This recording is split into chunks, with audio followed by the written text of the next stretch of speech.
And then, of course, leads to another question about the Green Line, but we'll get to that in just a few moments. Your name, sir?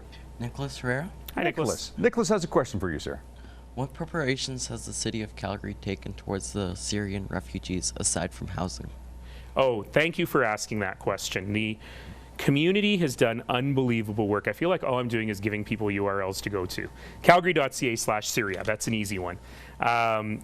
But we're actually very good at this in Canada, and we're very good at it in Calgary. Most people don't know that Calgary welcomes at least 1,000 refugees from all over the world every year. So while this is an increased number, it's stuff we know how to do.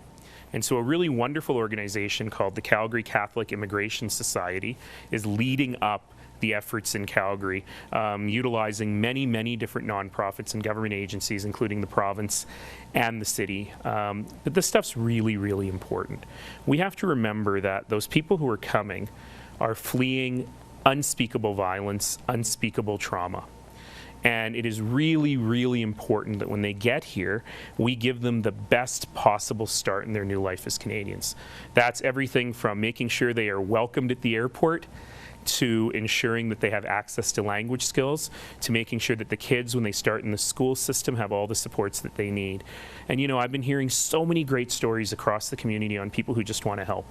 So I was at James Fowler High School recently, and the students there told me, you know, we want to set up English language tutoring, not only for the kids who end up at this school, but for the younger kids in particular who end up at nearby elementary and junior high schools. During the flood, there's a very famous story of a woman called Bev who brought volunteers together to make heirloom quilts for every family that had lost everything, so each of them would have an heirloom. And she phoned me totally unsolicited 2 weeks ago and said, Mayor, we don't have time to make that many quilts before they come.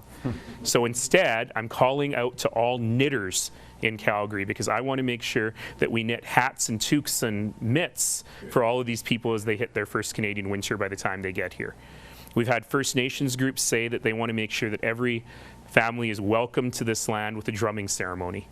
So all of these things make a huge, huge difference, because they're all mental health interventions.